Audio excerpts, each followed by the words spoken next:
Praise the Lord sisters. கர்த்தருடைய பரிசுத்த நாமம் மகிமை உண்டாவதாக. இந்த தொடர்லேருந்து கால தியானத்திலும் இந்த நாளிலும் நாம் தியானிக்கிற தலைப்பு பக்தி. அதற்கு ஆதாரமாக எடுத்துக்கொண்ட திருமறை பகுதி யாக்கோபு 1:27. திக்கற்ற பிள்ளைகளும் விதவைகளும் படுகிற உபத்திரவத்திலே அவர்களை விசாரிக்கிறதும் உலகத்தால் கரைபடாதபடி தன்னை காத்து கொள்கிறதுமே பிதாவாகிய தேவனுக்கு முன்பாக மாசில்லாத சுத்தமான பக்தியா இருக்கிறது. ஆமேன்.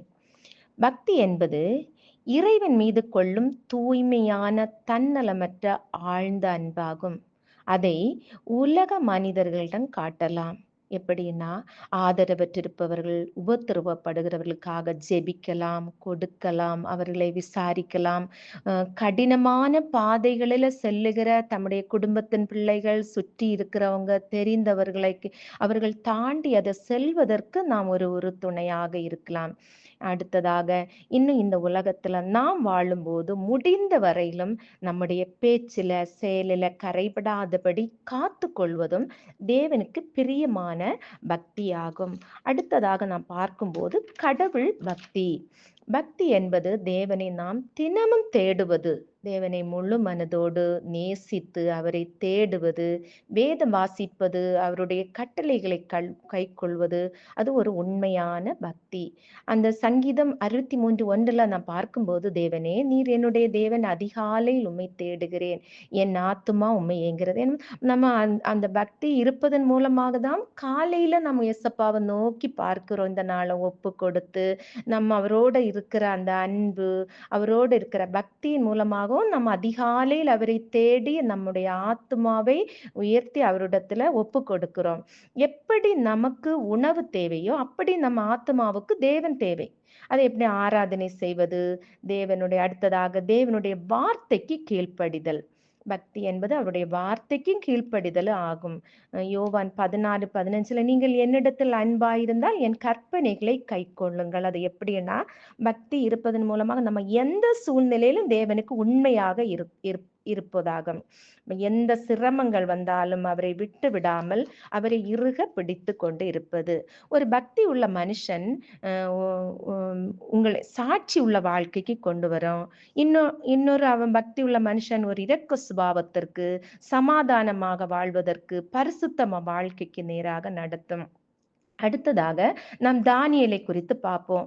தானியேல் எவ்வளோ ஒரு நெருக்கடியான சூழ்நிலையிலும், தானியேல் ராஜாவில் கட்டளை இருந்தாலும் தினமும் 3 முறை தேவனை நோக்கி ஜெபித்தான். தானியேல் 6:10 இருக்கிறது. அவன் அந்த பக்தியின் மூலமாக தான் அது அவரை இறுக பிடித்திருந்தான். தேவனை முழு மனதோடு நேசிப்பது, தேவனை தினமும் தேடுவது, அவருடைய வார்த்தைக்கு கீழ்ப்படிதது, எந்த சூழ்நிலையிலும் விசுவாசமாக இருப்பது. ஒரு பக்தி உள்ள மனிதன் அவனுடைய நித்திய பக்தி இருப்பதன் மூலமாக ஒரு நித்திய வாழ்க்கைக்கு நடத்தும். வாழ்க்கையை பரிசுத்தமாக வாழ்வதற்கு ஒரு பக்தி நமக்கு தேவை. பக்தி உள்ளவன் தேவனோடு பேசுகிறான்,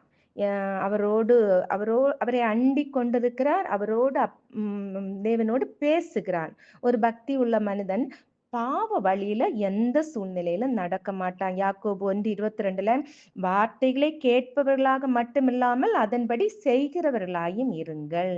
அதை நம்ம எப்படி அந்த உண்மையான பக்தியை காட்டலாம்? நம்ம கேட்பது மட்டுமல்ல, வாழ்க்கைக்கு நடைமுறைப்படுத்தணும். நம்ம வசனங்களை கேட்பது மட்டுமல்ல, அதை நடைமுறைப்படுத்துது. அது எப்படின்னா, அன்பு செலுத்துதல், மன்னிப்பது, நேர்மையாக வாழ்வது, பிறருக்கு உதவுவது, இதுதான் ஒரு தேவ பக்தியின் கனிகள். நல்ல சுபாவம், நேசிப்பது, இரக்கமாக இருப்பது, இதன் மூலமாக நம் பக்தியை வெளிப்படுத்தலாம். ஒரு மனிதனுடைய பக்தி ஒரு கண்ணியத்தையும் காண்பதும், வாழ்வில் எந்த நிலையிலும் தெய்வீக விழிப்புணர்வு வாழ்வதுதான் தேவ பக்தி ஆகும்.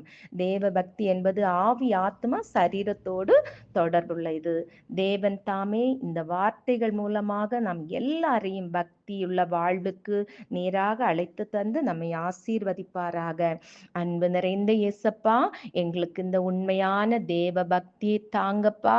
வேதம் வாசிப்பதும் ஜெபிப்பதும், உலக மனிதரிடத்தில் ஆதரவற்றிருப்பவர்களுக்கும் உபத்திரப்படுவர்களுக்காக ஜெபிப்பதும் விசாரிக்கவும், அவருடைய கடினமான சூழ்நிலையில் துணை நிற்கும்படி எங்கள் தகப்பன் உதவி செய்யும்படியாக இயேசுவின் நாமத்தில் பிதாவே, ஆமென்.